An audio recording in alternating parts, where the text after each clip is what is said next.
विद्यार्थियों जय हिंद। आज की इस वीडियो में हम आपके लिए एक ऑनलाइन सर्वे के बारे में जानकारी लेकर आए हैं। ये ऑनलाइन सर्वे NCERT नई दिल्ली यानी राष्ट्रीय शैक्षिक अनुसंधान एवं प्रशिक्षण परिषद के द्वारा कराया जा रहा है और इस संबंध में NCERT ने राज्य शिक्षा केंद्र को एक पत्र लिखा है, जो पत्र मैं आपको स्क्रीन पर दिखा रहा हूँ। ये पत्र मध्य प्रदेश के समस्त जिला शिक्षा अधिकारियों, डाइट प्राचार्यों और जिला परियोजना समन्वयकों को लिखा गया है। पत्र का विषय है रैपिड असेसमेंट के संबंध में और संदर्भ NCERT नई दिल्ली के पत्र का इसमें दिया हुआ है और क्षेत्रीय शिक्षा संस्थान के पत्र का भी इसमें संदर्भ दिया हुआ है। पत्र में कहा गया है कि उपरोक्त संदर्भित पत्र द्वारा राष्ट्रीय शैक्षिक अनुसंधान एवं प्रशिक्षण परिषद नई दिल्ली द्वारा कोविड-19 पैंडेमिक के दौरान हुए ऑनलाइन शिक्षण अधिगम की स्थिति को जानने हेतु कक्षा 6 से 12 के विद्यार्थियों, पालकों और शिक्षकों से गूगल फॉर्म के माध्यम से जानकारी एकत्रित किया जाना है। मतलब कोविड महामारी के दौरान चूँकि विद्यालय बंद रहे और शिक्षक तथा विद्यार्थियों ने ऑनलाइन शिक्षण विधियों के माध्यम से अध्ययन किया, शिक्षकों ने अध्यापन कराया, तो इसका जो फीडबैक है, एक तरह से हम इसको फीडबैक कह सकते हैं। ये फीडबैक कक्षा 6वीं से 12वीं तक के विद्यार्थियों से NCERT लेना चाहता है ताकि आगे भी ऑनलाइन शिक्षण के बारे में वो अपनी नीतियां बना सके या जो शिक्षण विधियां अपनाई गई उसके बारे में अपनी राय बना सके। तो इसके लिए ये 3 तरह के गूगल फॉर्म हैं। विद्यार्थियों के लिए अलग गूगल फॉर्म है, शिक्षकों के लिए अलग है तथा पालकों के लिए अलग है। आप यहाँ देख रहे हैं ऊपर वाली जो लिंक है ये विद्यार्थियों के लिए है, उसके बाद शिक्षकों के लिए लिंक दी हुई है और पालकों के लिए लिंक दी हुई है। यह पत्र समस्त जिला शिक्षा अधिकारियों को जारी किया है। तो विद्यार्थियों, इस ऑनलाइन सर्वे में हमें क्यों सम्मिलित होना चाहिए? विद्यार्थियों, चूँकि कोविड महामारी के दौरान हमने विभिन्न संचार माध्यमों, TV, radio, internet, mobile, smartphone इत्यादि के माध्यम से हमने पढ़ाई की। तो इस पढ़ाई में हम कितने सफल हुए या ये विधियां कितनी कारगर हुई, इसके बारे में एक ये सर्वे है और इस सर्वे में मैं समझता हूं कि कक्षा 6 से 12 के सभी विद्यार्थियों को इसमें भाग लेना चाहिए। तो विद्यार्थियों, आपके विद्यालय के ग्रुप में इस तरह की लिंक आपसे शेयर की जाएगी, जैसी मैं आपको दिखा रहा हूँ स्क्रीन पर। ये हमारे विद्यालय के जो प्राचार्य हैं श्री RK राहंगडाले सर ने हमसे शेयर की है। इस तरह की लिंक आपको दी जाएगी। इसमें भी वही बात लिखी हुई है कि कोविड-19 महामारी के कारण विद्यालयों को बंद करने के दौरान शिक्षा प्रदान करने में डिजिटल रीति ने कैसे मदद की, यह जानने के लिए NCERT एक सर्वेक्षण कर रहा है और इस सर्वेक्षण में शिक्षकों, विद्यार्थियों और पालकों से जानकारी मांगी जा रही है। तो इसको प्रत्येक विद्यार्थी तक, पालक तक, शिक्षकों तक इस लिंक को भेजना है और दी गई लिंक से हमें अपना फॉर्म भरना है। यहाँ पर शिक्षक फॉर्म के लिए ये लिंक आप देख रहे हैं। पहले नंबर पर यहाँ पर शिक्षक फॉर्म दिया हुआ है, दूसरे नंबर पर विद्यार्थी फॉर्म, तीसरे नंबर पर अभिभावक फॉर्म।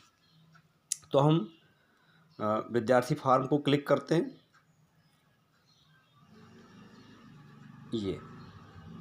इसे हम ब्राउज़र से खोल लें। ये देखिए, questionnaires for students class 6 to 12, छात्रों के लिए प्रश्नावली। प्रश्नावली को भरने से पहले इसके बारे में बताया गया है कि अभी जो मैंने आपसे कहा कि विद्यालयों में जो डिजिटल रीति से अध्ययन अध्यापन हुआ है उसके बारे में ये सर्वेक्षण है। यानी महामारी के कारण विद्यालयों को बंद करने के दौरान शिक्षा प्रदान करने में डिजिटल रीति ने कैसे मदद की, इसलिए ये सर्वे हो रहा है। सर्वेक्षण को पूरा करने में हमारा सहयोग करें। प्रश्नों के जवाब खुले मन से दें। आपकी पहचान गोपनीय रखी जाएगी। मतलब ये बहुत महत्वपूर्ण बात है। कहीं भी इस प्रश्नावली को भरने में हमें डरने की आवश्यकता नहीं है। हमारी पहचान गोपनीय रखी जाएगी। हम जो जानकारी देंगे वह किसी से शेयर नहीं की जाएगी। यहाँ कुछ निर्देश दिए हुए हैं। प्रत्येक प्रश्न के कई विकल्प हैं। वह वे विकल्प चुनें जो आपके अनुसार उपयुक्त हैं। जहाँ चाहा गया हो वहाँ आप एक से अधिक विकल्प का चयन कर सकते हैं। मतलब आप इस प्रश्नावली को भरते समय ये ना देखें कि आपका साथी किन विकल्पों का चयन करता है, आपका मित्र किन विकल्पों का चयन करता है। आप अपने हिसाब से विकल्पों का चयन करें और कुछ प्रश्न ऐसे हैं जहाँ पर एक से अधिक विकल्प भी हम चुन सकते हैं। यहाँ आपके बारे में जानकारी कलेक्शन के लिए कहा है, कृपया अपने बारे में सही विकल्प का चयन करें। और ये जो रेड स्टार बना हुआ है और आवश्यक लिखा हुआ है, मतलब हमें इन बिंदुओं की जानकारी आवश्यक रूप से देनी है। तो ये विद्यार्थी से संबंधित जानकारी हो गई। आप किस आयु वर्ग से संबंधित हैं? अंग्रेजी हिंदी दोनों में दिया हुआ है, अंग्रेजी माध्यम के विद्यार्थी भी इसे भर सकते हैं। तो आप किस आयु वर्ग से संबंधित हैं? जो वर्ष आपने पूर्ण कर लिया हो, आपकी आयु का जो वर्ष पूर्ण हो चुका हो, उस विकल्प आप यहाँ चयन करेंगे। इसके बाद है आपका लिंग, स्त्री, पुरुष और अन्य, छात्राएं फीमेल के लिए, और छात्र पुरुष वाले विकल्प को क्लिक करेंगे, और थर्ड जेंडर के लिए भी यहाँ पर अन्य विकल्प दिया हुआ है। आपके निवास का क्षेत्र, आपके निवास का क्षेत्र में डाटा ऑफ कर देता हूँ। निवास का क्षेत्र ग्रामीण है, शहरी है या महानगरीय है, ये विकल्प का चयन हम करेंगे।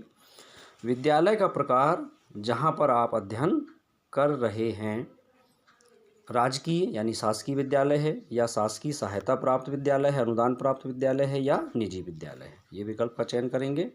वर्तमान में आप अपनी पढ़ाई से कितने संतुष्ट हैं, इसके भी 3 विकल्प दिए हैं। पूरी तरह से संतुष्ट हैं, आंशिक रूप से संतुष्ट है या बिल्कुल ही नहीं संतुष्ट हैं। अब इसके बाद प्रश्न प्रारंभ होते हैं।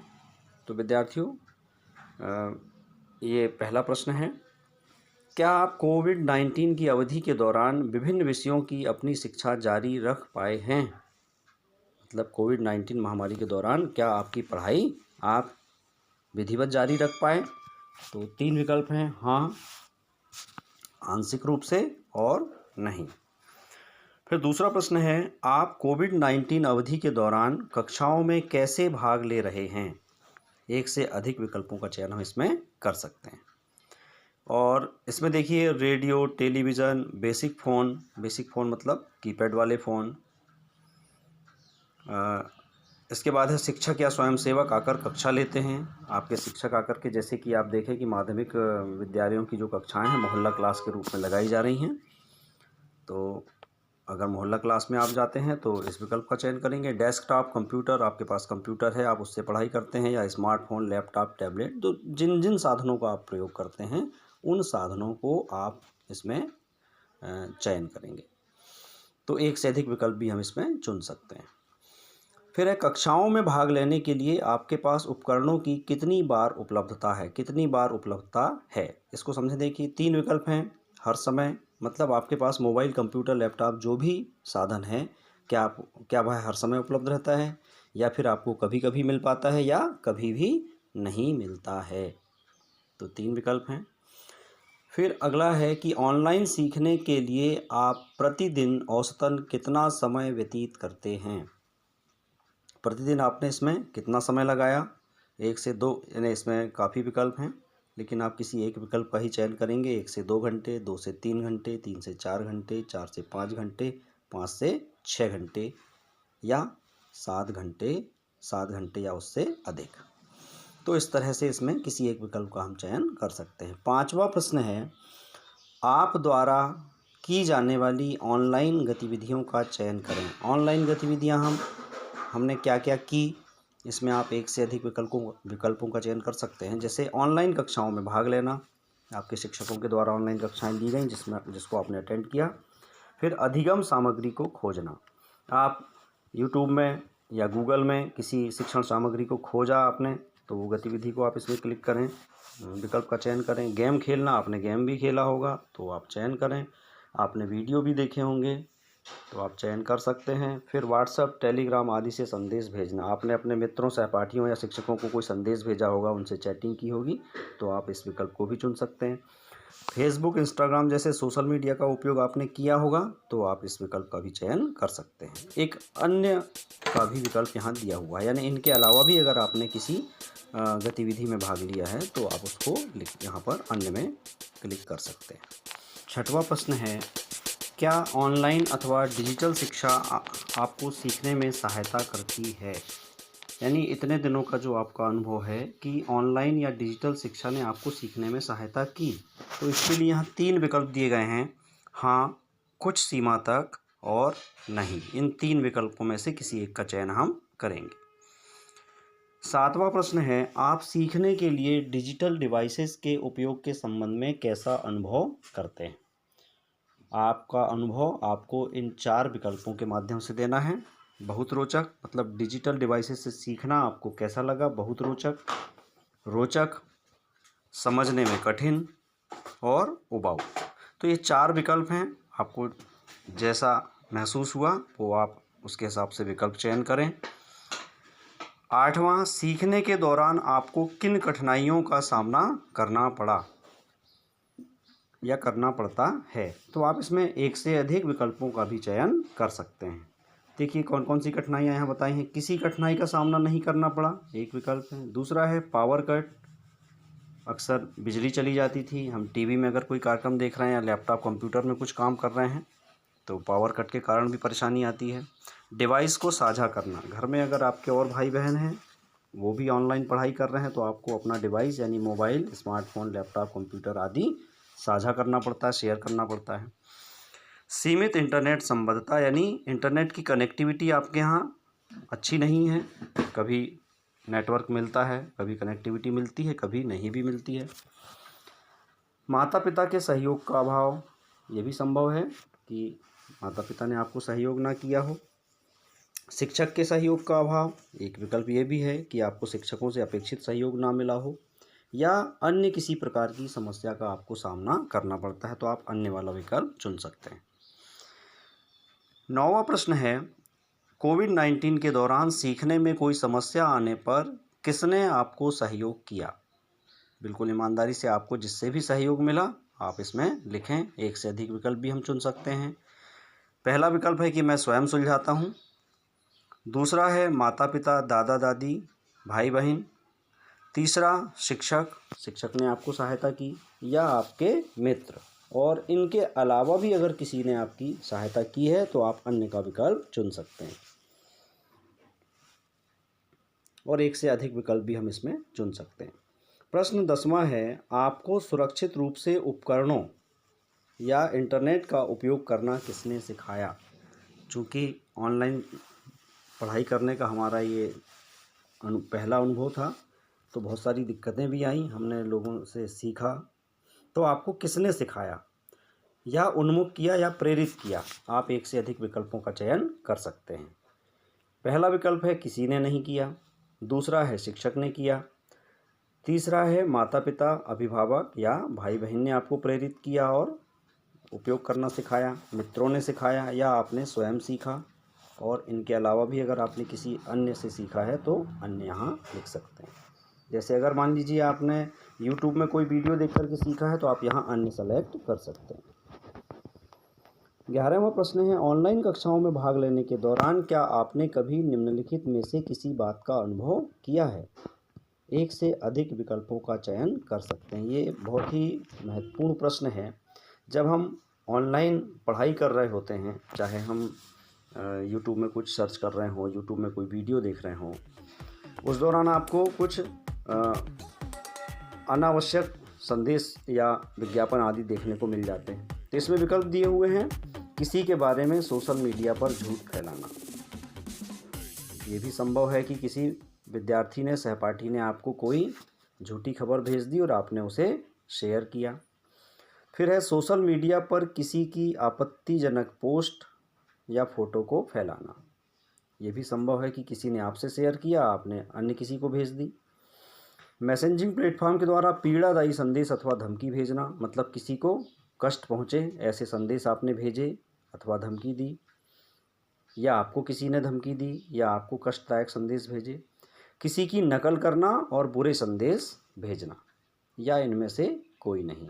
तो ये आप अपने अनुभव के दौरान जो आपने महसूस किया होगा उसे आप यहाँ शेयर करेंगे। एक से अधिक विकल्प भी हम चुन सकते हैं। प्रश्न 12वां है, ऑनलाइन रहते हुए क्या आपने निम्नलिखित में से किसी बात का अनुभव किया है? एक से अधिक विकल्पों का चयन कर सकते हैं। हाँ, ये देखिए कई बार पढ़ाई करते हुए क्या होता है कि हम कोई अप्रासंगिक या अवांछित सामग्री देखने लग जाते हैं और इसके लिए हमको कई बार हमारे दोस्त प्रेरित करते हैं। तो पहला विकल्प इसमें दिया है कि दोस्तों की अनुशंसा पर अप्रासंगिक सामग्री को एक्सेस करना, देखना और पढ़ना। दूसरा है दोस्तों अथवा परिचितों द्वारा चिढ़ाना अथवा परेशान करना। यानी आप व्हाट्सएप में हैं या व्हाट्सएप में आप कोई जानकारी देख रहे हैं, कोई वीडियो देख रहे हैं, तो दोस्तों और परिचितों के द्वारा आपको परेशान किया गया। Chat room, social networking site या ईमेल पर अवांछित आग्रह। कई बार हम नहीं चाहते ऐसे लोग हमें कुछ कमेंट या कोई इस तरह की लिंक भेज देते हैं जो हमारे लिए सही नहीं होती, तो बिना जाने बूझे हमें ऐसी किसी भी लिंक को क्लिक नहीं करनी चाहिए। अगला है फिर यौन छवियों, वीडियो या टेक्स्ट का सामना करना। वही बात जो अभी हम थोड़ी देर पहले कह रहे थे कि कई अवांछित विज्ञापन आपको सामने दिख जाते हैं और ना चाहते हुए भी आपको 1-2 सेकंड उसे देखना होता है, उसके बाद आप उसे स्किप करके आगे बढ़ सकते हैं।